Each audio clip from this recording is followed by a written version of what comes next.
In this presentation, you will learn about class and division of labor by Karl Marx.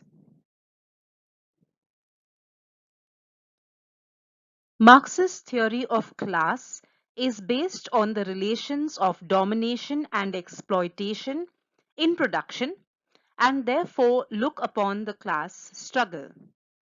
As there are classes of people with conflicting interests, there arises a situation to combat it. For Marx, class is an actual group of persons with a common interest and economic condition.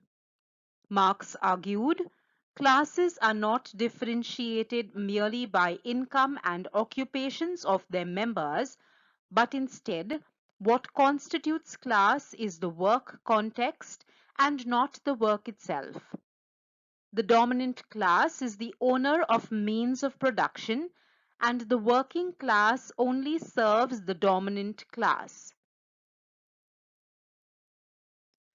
In the Communist Manifesto, published in 1848, while outlining the concept of class struggle, and class formation, Marx gives several characteristics for describing the concept of class. All societies have the historical tendency to divide themselves into two unequal social classes. All classes are structured in a hierarchy with superordinate and subordinate socio-economic privileges. Classes are always engaged in a historical struggle, resulting in a ruin of these classes. In each economic stage, a given population transforms into a class depending upon the prevailing economic conditions. And the transformation of people into a class thus creates a common set of interests that define their class situation, finally leading to a class struggle. In the Communist Manifesto, Marx writes the disastrous effects of machinery and the division of labor, how owing to the extensive use of machinery and to division of labor, the work of the proletarians has lost all individual character and consequently all charm for the workman.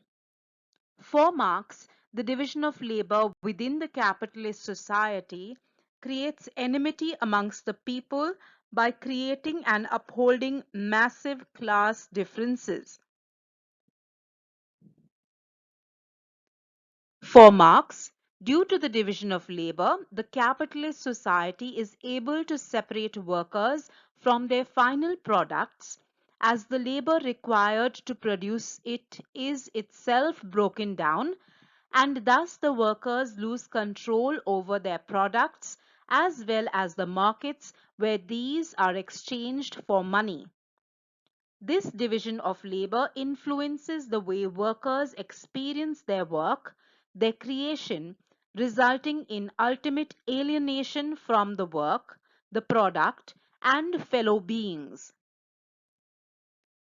Marx emphasized that modern production more and more required cooperation, division of labor, and social production, and that the expression the division of labor can be interpreted either as a division of labor in general or as a particular division of labor in a specific historical and social period. However, division of labor eventually becomes a standardized method of exploitation. Thank you for watching the presentation.